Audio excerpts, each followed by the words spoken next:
वाढवण बंदराविरोधात स्थानिकांनी आंदोलन पुकारलेलं आहे आणि पालघरमधील वाढवण बंदराविरोधात स्थानिक आता भूमिपुत्र जे आहेत ते आक्रमक झालेले आहेत। आज पालघर बंदची हाक देण्यात आली आहे, तर मुंबई अहमदाबाद राष्ट्रीय महामार्ग रोखण्याचाही इशारा देण्यात आला आहे। त्यामुळे आता पोलिसांचा मोठा बंदोबस्तही तैनात करण्यात आला आहे।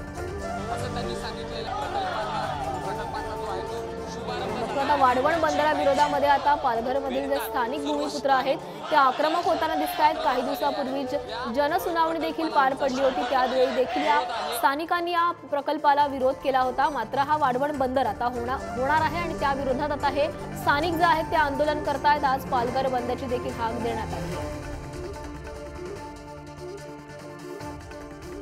तर याबाबत बोलण्यासाठी आमचे प्रतिनिधी निकेश शार्दूल आपल्यासोबत जोडले गेले आहेत। निकेश, वाढवण बंदराला खरं तर हा जो स्थानिक भूमिपुत्रांचा विरोध आहे तो वाढताना दिसतोय।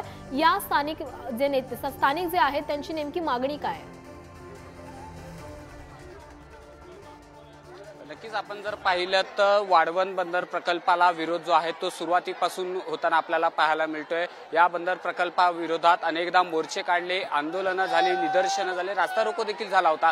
मात्र आता हे सर्व भूमिपुत्र आक्रमक झालेले आहेत आणि त्यांनी आता मुंबई अहमदाबाद राष्ट्रीय महामार्ग जो आहे तो रोखून धरलेला आपल्याला पाहायला मिळतोय। अहमदाबादकडून मुंबईकडे येणारा मार्ग आणि मुंबईकडून अहमदाबादकडे जाणारा हा मार्ग जो आहे तो संपूर्ण बंद करण्यात आलेला आहे। हजारांच्या संख्येने सर्व हे स्थानिक भूमिपुत्र जे आहेत, शेतकरी बांधव असतील, आदिवासी बांधव असतील, ते रस्त्यावरती उतरलेले आहेत आणि रस्त्यावरती त्यांनी आता ठिय्या आंदोलन सुरू केलेलं आहे। पोलिसांचा मोठा फौज फाटा जो आहे तो लावण्यात आलेला आहे। कुठेही कायदा सुव्यवस्थेचा प्रश्न उद्भवू नये यासाठी पोलिसांकडून विशेष काळजी घेण्यात आलेली आहे। त्याचप्रमाणे पालघर बंदची देखील हाक देण्यात आलेली आहे। पालघर जो आहे तो पूर्णपणे बंद करण्यात आलेला आहे। आपण जर गेल्या वेळी जर पाहिलं तर या आंदोलन होण्याच्या अगोदर महाराष्ट्र प्रदूषण विभागाकडनं जे आहे ते एक जनसुनावणी ठेवण्यात आली होती आणि या जनसुनावणीला देखील हजारोंच्या संख्येने सर्व स्थानिक नागरिक उपस्थित राहिलेले होते। मात्र त्या जनसुनावणीमध्ये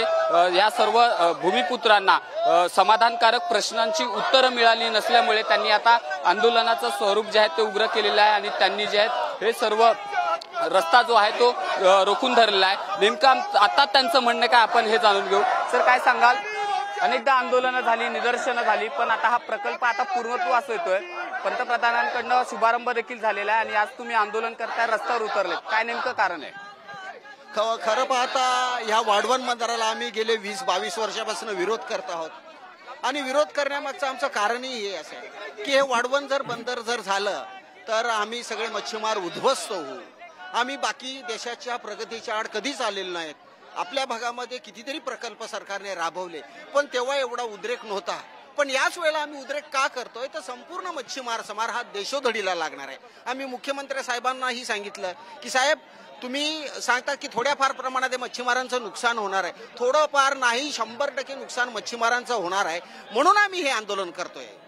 या अगोदर जनसुनावणी देखील झाली, त्यावेळेला देखील गोंधळ मोठा झालेला पाहायला मिळाला, वाद झालेला पाहायला मिळालेला। जनसुनावणीमध्ये सगळ्यांनी पाहिलंच असेल की जनसुनावणीमध्ये JNPच्या लोकांना आम्ही जे प्रश्न विचारले, एकाही प्रश्नाचं उत्तर त्यांना व्यवस्थित देता आलं नाही।